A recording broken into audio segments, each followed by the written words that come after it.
Hey, everybody, welcome back to the show. This week, I am doing a coaching session with Jesse Hanson. Jesse is an area manager down in Texas for Crust Pizza Company, and I am so honored that he decided to jump in for the first time into coaching with me on the show in front of everybody and talk about one of his biggest challenges right now, which is a common challenge in the industry of how to grow sales. His target is 3 to 5%. And we talk a lot about understanding what's been working for him in his business and what he feels really confident about.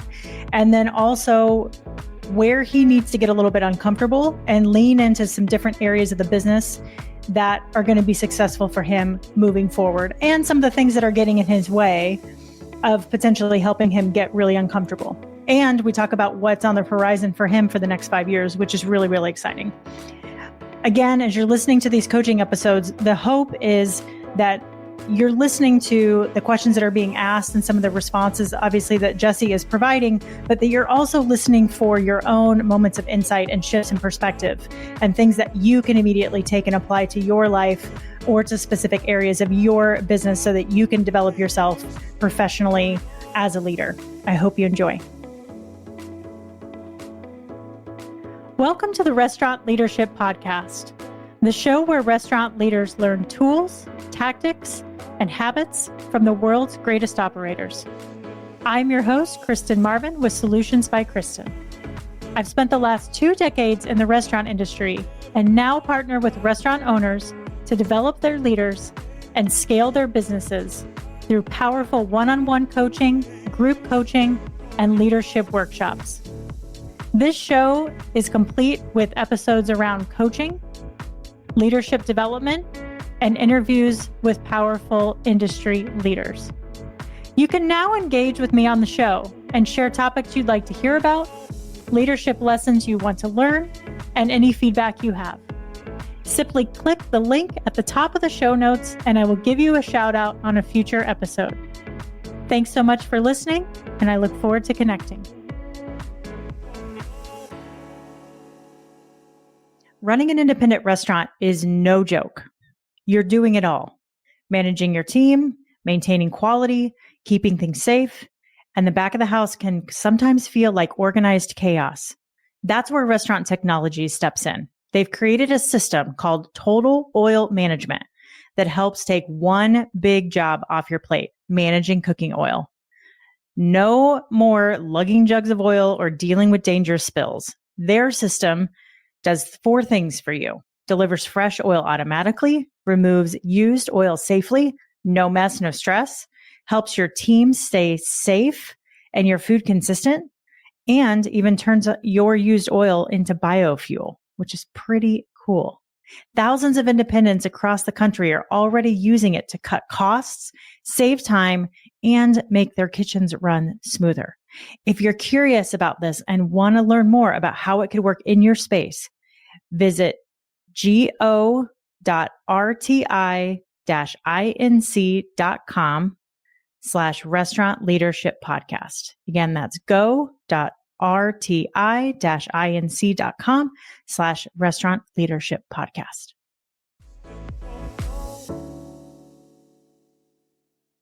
Jesse, how can I make this an extraordinary conversation for you today?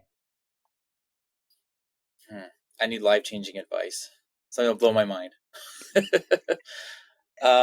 terms of what we need help with? Yep. I think we got operations down pretty well. I'd say our biggest struggle has always been increasing sales. That's been the big struggle. Okay. Say more. I'm sorry? Say more about that. Mm-hmm. Let's see. I feel like we've tried a lot of things in the book. We've done mailers. We've done outreach to schools. We set up spirit nights.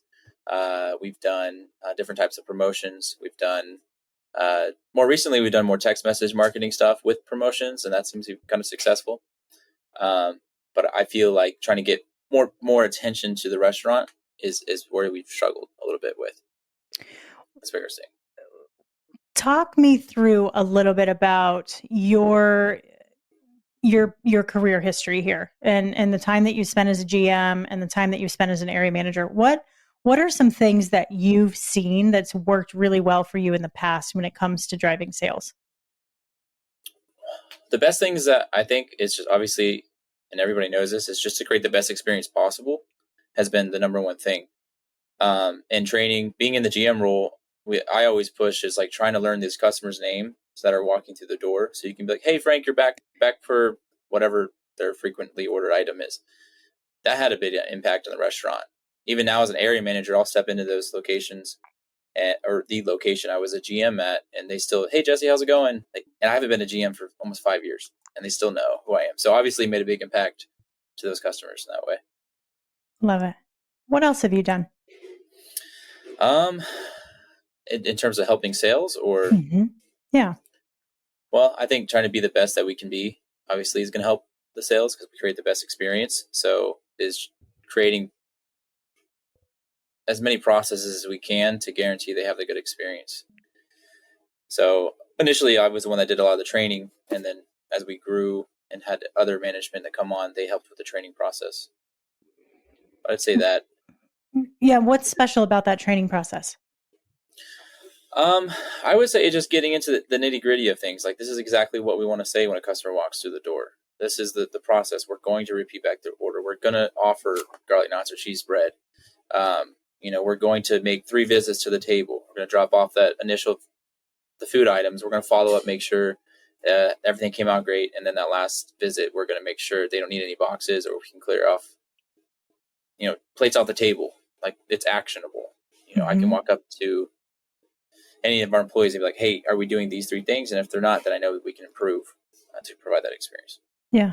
How many locations are you overseeing right now? A whole whopping 3. Okay. 3 locations. Yeah. And what does increasing sales look like to you with those 3 locations? As far as what? How would you define success in terms of increasing sales in your region? Ideally we're always growing, right? I'd say 2024 was a hard year for sales. We were growing, but there was definitely some months there that were not the best. So I'd say if we can continue the year by doing, I would say 3 to 5% growth every single month over last year, I would consider that a win. But ideally more, because 2024 was definitely a harder of a year for sales. And what would 3 to 5% growth do for the company? We'd make more money. That'd be great. If you are feeling the pressure of rising costs and staffing shortages or supply chain chaos, you are not alone. The truth is, the economic forecast may be shifting, but your restaurant still needs to keep moving forward. That's why I'm headed to the 2025 National Restaurant Association Show, happening May 17th through the 20th in Chicago. This show is built for operators like you, offering real solutions for real challenges, from cost-saving equipment to strategies for navigating today's tough labor market. Plus, you'll get access to cutting-edge technology, menu innovation, and expert-led sessions that'll help you stay resilient no matter what the market throws your way. And I'll be there, and I'd love to see you too. Here's a bonus for you too. Use my promo code Kristen25 at checkout and get $25 off your Expo Show badge. All you have to do is go to nationalrestaurantshow.com to register and grab your ticket. Don't wait though, because this offer expires May 9th. The 2025 show is where the future of food service comes to life. Don't miss it, and I hope to see you there. It'll just make everything easier. 3 to 5% increase in sales consistently. We can keep that trend up and get closer to those numbers. We have more staff on. It just gets easier for the lower volume sales or stores that we have, because we have to run tighter crews at those lower volumes. What does that mean for you? It just means that there's potentially going to be more times I'll have to step in because we have to run tighter crews, which thankfully doesn't happen a lot. We do have pretty good teams for the most part, but yeah, I'd say That's what it means. It's just I have to pay attention to a little bit more than the ones that have more employees. How would increasing sales by 3 to 5% impact your quality of life?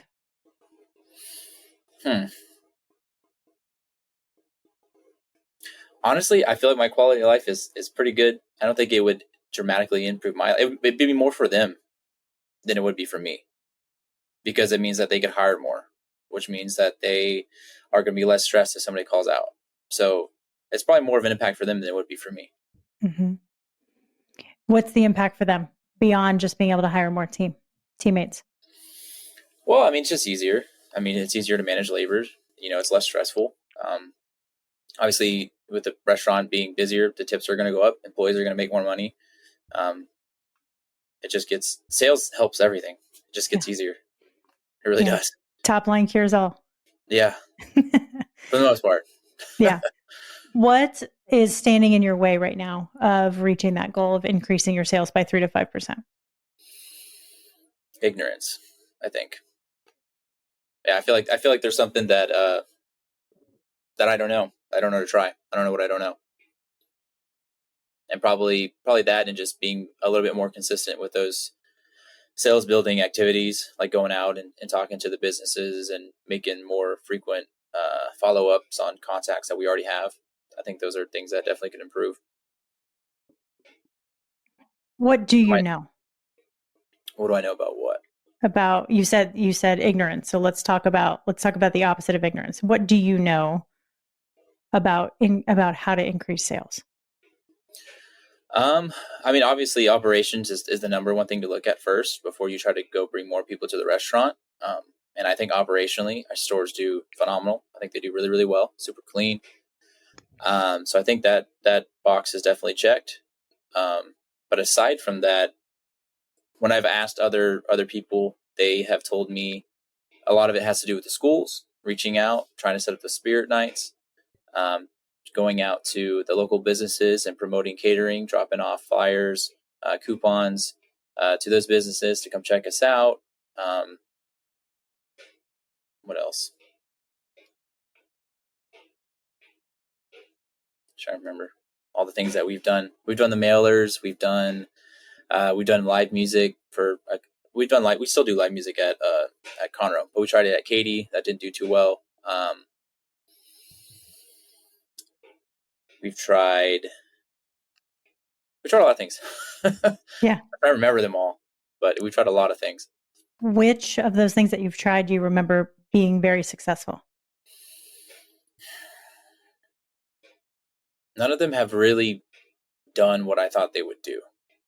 The thing with the mailers is people came in with them. But it seems like it was more of like a way to get the offer that we're offering, whether that be a free item or a discounted price. Then we don't really see them turning into consistent customers. It's more of like just getting that free food. Mm-hmm. Yeah, it's kind of like we have Kids Eat Free on Tuesday, and we see a lot of those Tuesday customers only on Tuesday, not the rest of the week. That's that's what it seems like. So internally, you feel like you've got a really strong handle on operations. Sounds like you're super proud about what the team's doing. Is it consistent across all three of your locations? Yeah, I'd say it's fairly consistent. I mean, we've got perfect or near perfect corporate audits on all three stores. Got really good Google reviews. Stores are clean. They got great food safety. I personally check those all the time. So I'd say operationally, stores are in pretty good standing. How's the team? What do you mean? How's the quality of your team in each location?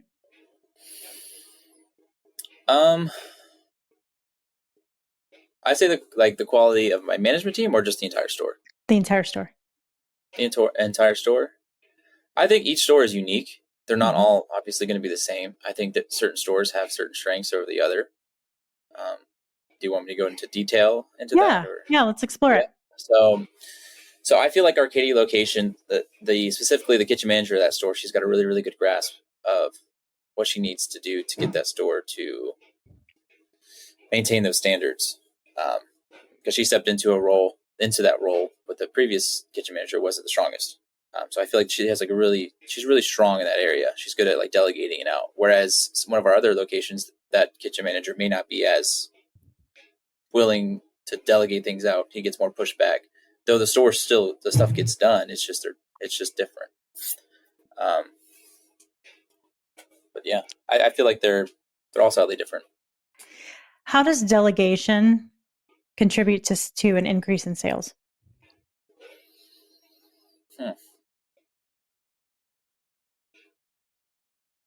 I guess making sure if I can delegate that stuff out, my GMs can delegate, certain things out. They have more time to focus on those sales building activities. And what does that delegation do to the hourly employee? How does that impact them? I mean, I guess what I mean by delegating is like, it's just making sure that we're providing that good experience. So making sure that like for example, the GM is like, their job is to make sure they go walk around and interact with those customers and make sure for sure that they're getting a good experience. But if that GM is the only one that's walking around checking on it and the front of house is not, then like obviously the front of house is lacking. The GM still needs to do that, but I guess what I'm saying is that it can't all rely on the GM being there for the experience to be good. Does that make sense? Yeah, 100%. Yeah. When the GM is walking around and checking in with guests, are there opportunities there to drive more sales? Oh yeah, absolutely. I mean, for one, invite them back. That's something that we could be better at. I mean, we'll thank them as they walk out the door, but I know that we had some free appetizer cards made, and the intention was for the general manager to walk around, check up on the experience, invite them back by giving that card. Hey, come back, see us. That could be a way to get them back into the restaurant sooner. Mm-hmm. Or just looking for, maybe they're wearing some sort of uniform, ask them about, their job, potential catering, stuff like that. Yeah. Is there opportunity for the rest of the front of the house to do that, do you think? Possibly. If it's slower, there is potential. If it's evening sales, I'd say no. Okay. It's too tight of a crew. Is there opportunity to enhance the guest experience once the order or when the guest enters the building? Like, is there an opportunity for front of house to elevate that experience even more than what they're doing right now? I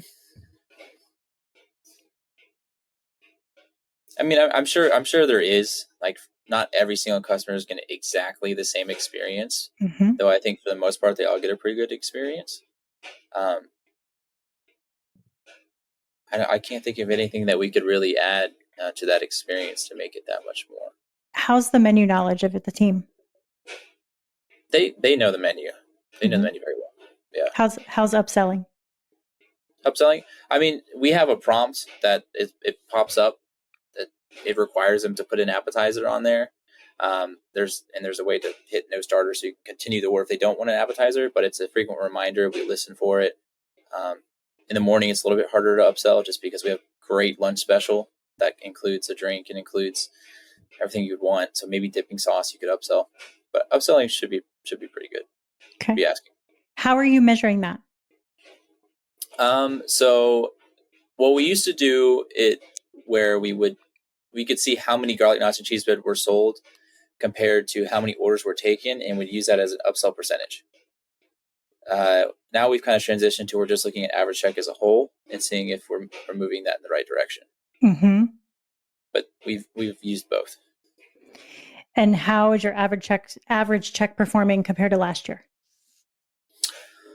Well, honestly, the past month it's gone down because we started a new promotion on Mondays that is a lower average check promo. So I think overall in the month it's gone down a little bit. But before that, it's probably about the same as it was. And has that promotion, even though it's lowered your average check, has it increased sales? Mm-hmm. Yeah. Because guest traffic is higher? Guest traffic is definitely higher on those days. So we probably increased, or we definitely increased about $1,000 on the Monday sales at our Conroe and Arcadia locations. They've increased. We only run at those two locations. The other location we don't because they do great. What are you if you don't mind sharing, what does a typical sales number look like on a Monday? Mondays are rough days. It can vary. I would say at worst it can be like 17, 1800. Okay. Or more normal could be like 22, 23. Fluctuates in between there, but we're seeing it more consistently with this promo. And so you've added $1,000 roughly with this Yeah, promo? if you look at it, yeah, it's about $1,000. It's on average for the past 5-6 weeks. It's been about 3,000. That's huge.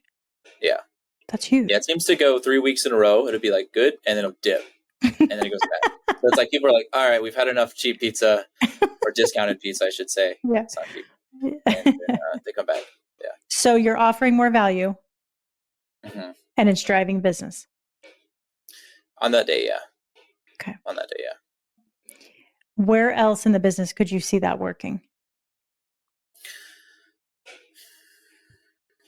I'm afraid to offer that because we don't want to be a cheap pizza kind of place because we have such good quality ingredients and cheese that's from blocks. We make our dough every day. I'm very hesitant to do that too much and become the cheap pizza place. Yeah, 100%. Yeah. Unlock the skills to transform your leadership with the Hospitality Leaders Roadmap. Move from ordinary to extraordinary, packed with practical strategies to lead with confidence and create lasting impact in your restaurant. Visit kristenmarvin.com/audio to download your free audiobook today. Is there a way you could build on what you're already doing with those promos? Such as what? Is there a way you can help spread the word more externally about that promo? Do you have room to grow that on Mondays beyond where you're at right now? Oh yeah. I mean, we could grow it it could keep going up to like Friday sales and we could just add more staff on potentially. Yeah.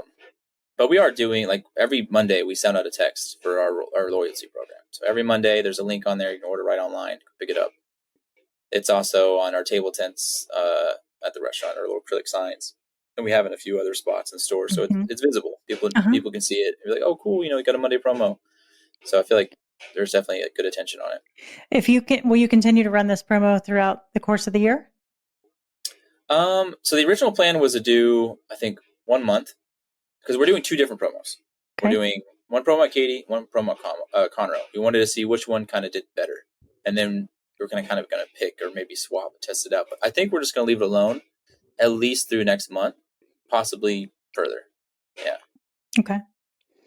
So probably at some point. Okay. So kind of experimenting, waiting to see what happens, what works, and then you can build on that. I mean, $1,000 a week added in sales over the course of the year, if you continue the promo, is pretty significant. Yeah. Right? $52,000. Yeah. Would that help you reach the 3 to 5%? I mean, probably not. Our sales volume is a little bit higher than that. Okay. But we need more of those. Do you have decision making over stuff like that? As far as like what promos we could run? And stuff? I mean, yeah. Ultimately, if I wanted to do it and the owner thought it's a good idea, he'd say go for it. He's pretty free on that stuff. Okay. So the promo's working. You feel like operationally things are tight. You mentioned a few things externally that you could go do, but you haven't seen a ton of success in those. It's true. In the past. Why do you think they haven't been successful? It's probably just consistency on those things. That's probably the root cause of it. I just need to be more consistent in those things. Because we've seen the success in the restaurant. Because that's what we say it comes down to. Is just consistency and systems and processes is the reason we're successful operationally. Like, we don't do anything fancy. We just try to always do the basics, like always, right? And I know that I think it's hard for me too because it's my comfort zone. That's where I feel the best. Marketing is definitely not where I feel the most comfortable, and it's also just putting it down. That's what I'm doing today. I'm going to go out and talk to people instead of go be in the restaurant. What happens when you get uncomfortable? I think it depends on what it is. Because sometimes when I'm uncomfortable, it's exciting because I know that it's like, oh, it's something new. Like, for example, many years ago, many years ago, I did door-to-door sales, and like I knew it was going to be uncomfortable because I don't like door-to-door sales, but it was exciting because it was something new, and didn't end up working out, but it was exciting because it's just something new. Yeah. So So I think it's when just how you you look at it. when you get uncomfortable, growth happens. Yeah, Yeah. yeah. You can't change unless you're uncomfortable. Yeah. How would your leadership transform if you leaned a little bit more into marketing? It'd probably improve because I could train somebody below me to, if I was to ever be replaced, or if I was to help the GMs take on more of that role as we continue to grow, I could give them something that I am confident in, like I am right now with the other stuff. So it would help them be confident if I'm confident in it. What happens when more of your team builds their confidence and they take more ownership of the job? What happens? What's the impact on the business? I feel like if more people take ownership, I mean, to be fair, I think they do a good job at taking ownership of the restaurant. But I think if more people took more ownership of the restaurant, they would look for every opportunity whenever something is maybe not quite right to get fixed, stuff like that. The way it's less of me pointing that stuff out. Which, like I said, to be fair, they take very good care of those restaurants. Yeah. Very And proud of them. how does that ownership impact the bottom line? Well, I mean, I guess when people are more cautious, they're more aware about everything in the restaurant. They use it more sparingly. They take better care of the equipment. Everything. It all relates. Yeah. How does it impact the guest experience? By people taking more ownership? Yeah. Because I know for sure whenever customers walk in there, they're going to get treated and appreciated as customers, not just as a job. Yeah. And how does that impact sales and repeat business? Because people are going to tell everybody about Crust and how great we are. Yeah. How does that help your marketing efforts? I have to do less of it. They're doing it for me. Right. Word of mouth Makes is it still easy. gold. Yeah. Yeah. So if I was going to challenge you to get a little bit uncomfortable when it comes to marketing, what's one thing that you would like to explore and lean into a little bit? Well, something we've already kind of been working on, I've been putting it off, is doing these kind of like tasting events at apartment complexes. So essentially what that would probably consist of, I think I've got most of the details worked out, is it'd be like a clamshell. So it'd have like a pizza, maybe it has 2 different flavors. It'd have a little thing of pasta, a little thing of salad, which has like a little bit of everything that we'd offer. It'd be about a 2-hour window. We'd get some balloons. We'd get a little acrylic sign that says, hey, sign up for our rewards program so you can enjoy this free tasting event. Something we've never done before. That's a little bit out of my comfort zone because I don't have a process for it yet. It makes me uncomfortable, but I know that it could be a good potential to introduce a lot of people to the Crust brand. So that's kind of the goal, to get that in place. And I've already got a yes from a apartment complex. They're just waiting on me. So Okay. What's been the reason for you putting it off? Past couple of weeks, we just had some management turnover, just getting interviews, all that stuff, trying to make sure we get the right people in the store. Mm-hmm. Okay. How would having a process in place help you execute this? It's just less thought. It's just easier. You just sign it up. This is how we're doing it. We're executing it. That's it. Just like opening. You do this, you do this, you don't even think about it. Yeah. What's the process you need to put into place? To make this happen, I need to do it first. So Do it yourself? Yeah, I just need to do it. Then I know, I'm like, don't do this, this worked, and then you slowly improve it over time like we've done everything else. Okay. What's the risk there? There isn't much risk, I'd say. It's just, I think I just want to create a good experience, even though it's outside the restaurant. And I don't want to not give it enough attention. I don't want to, I don't know if I can say that on here or not. I don't half-ass it, basically. Yeah, you're welcome to cuss. I checked that explicit box. Okay, just making sure. But yeah, I don't want to half-ass it. I want to make sure that because I do that. I like to think through things so I can make sure that I can minimize the amount of effects it has on other people if I can. with Mm-hmm. anything that we try to do or we need to release. So I can think through the problems first, just to make it smoother. It sounds like you're very protective of your team. Um, I don't know if I would say protective is the right word. I just care. I care about people. That's one thing the owner and has really taught me, is that people are everything in this business. Yeah. So like if we don't take care of the people that work for us, we don't give them the time of day that they need.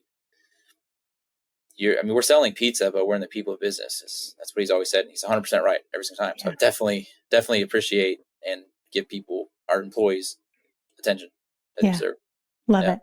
How do you want to create a good experience for this tasting event? What does that good experience look like? How would you describe it? I think a good experience is obviously the food being as hot as we possibly can without it coming directly from the pizza oven at a restaurant. Mm-hmm. Making sure that, we're not just saying, here's your food, but we're saying a little bit about the brand with each person that's walking through, explaining to them what they're getting, with that clamshell pizza box. We must, hey, one side's going to be a Big Don's, which is our meat lover style. The other side's going to be our Carl's King, which is kind of like a supreme pizza that we offer. We've got this chicken Alfredo, and we've got our salad. We cut the veggies on that fresh every day. Have you guys ever heard of Crust before? Ask those questions and trying to create, I guess, a profile of the customer, and really get a chance to tell them about who Crust is.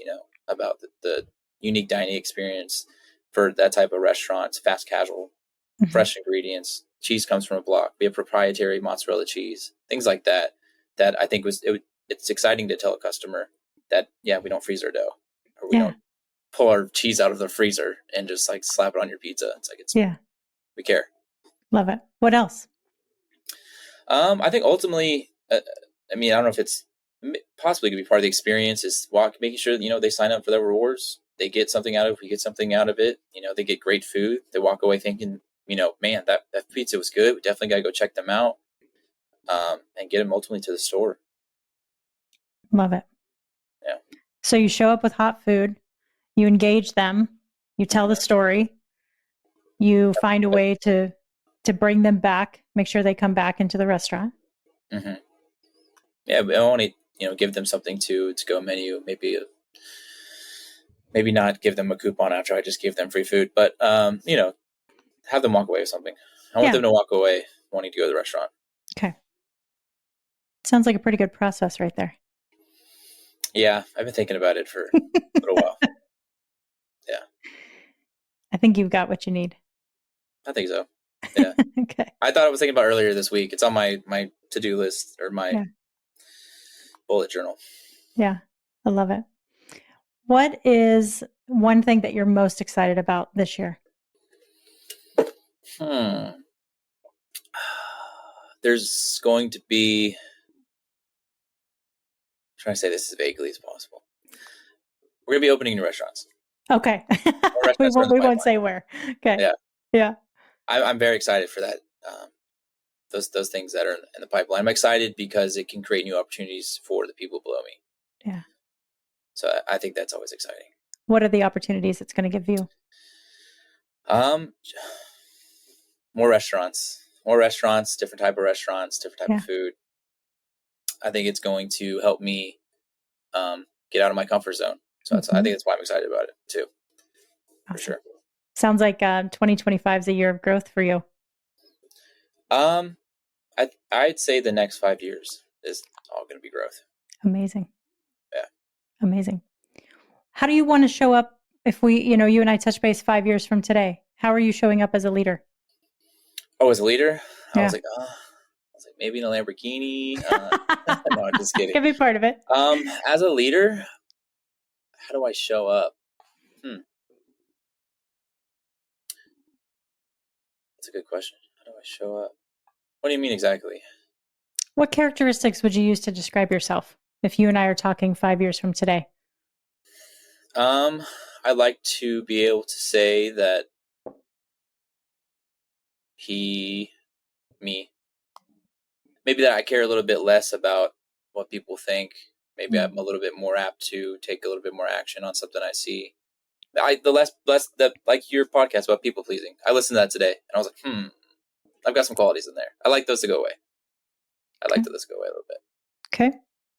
But What overall, else? I mean, it's been a I think it's been a good growth path over these almost a decade now.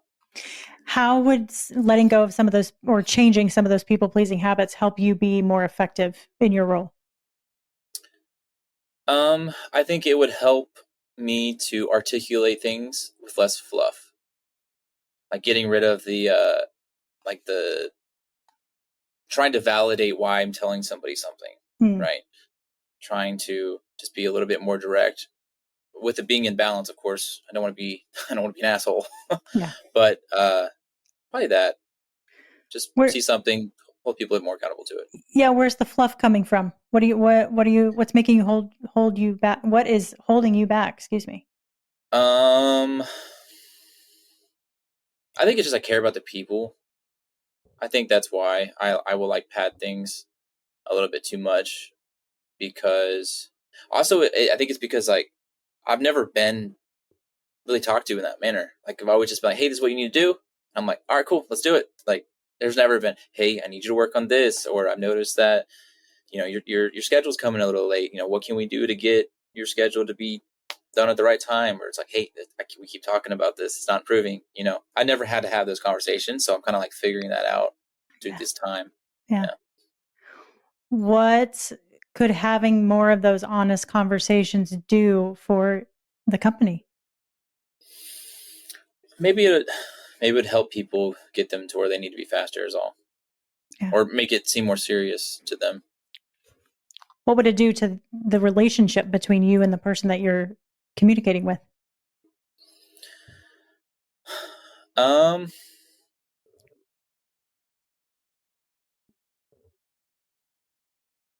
I mean, ideally, it makes it better, but it could be worse, I guess. Yeah. How can it make it better?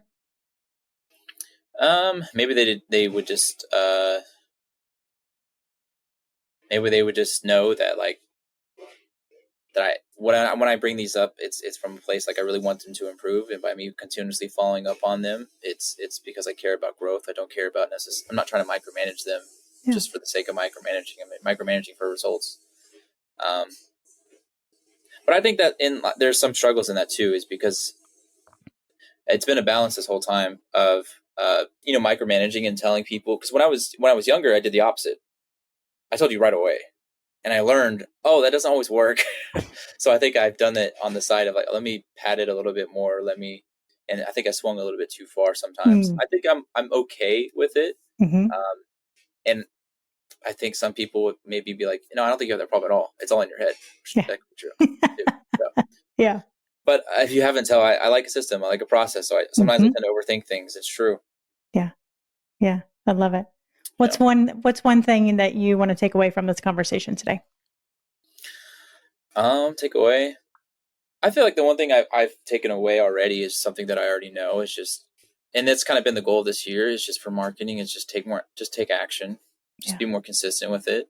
I don't have to have a process to take action on it. Just do it. Yeah. Get done. Yeah. It's business is all an experiment, right? And this is one of Yeah. the toughest times the industry has ever seen. And so Oh yeah. experimentation is just key, and getting uncomfortable is key, Right. and trying to stay ahead of the competition and keep your name out there and build relationships is just so much more crucial than it's ever been before. Right. Yeah. No. Yeah. Well, I mean, you're right. This has been hard, but it's cool to be able to say it's like, yeah, we were okay in the hard time, and we're great in the great times. So Yeah. Yeah. Well, Jesse, I thank you so much for coming on. You are an incredible leader, and it's been an honor to just get to know a little bit more of you today. We haven't spent time together before this, so I appreciate your bravery, and I hope maybe this was a little uncomfortable for you coming on today and kind of talking about yeah. what you do. But we certainly wish you all the best, and would love to stay connected over the next 5 years and continue to cheer on your journey. It's going to be really exciting. Yeah. I'm curious where the next 5 years will go. I'm sure it'll be good. It's going to be great. It's It'll going to be be great. great. Awesome. All right, everybody. That's going to do it for us this week. Thank you so much for tuning in. And please share this episode with anybody that you know in the restaurant industry that could benefit. We'll talk to you next week.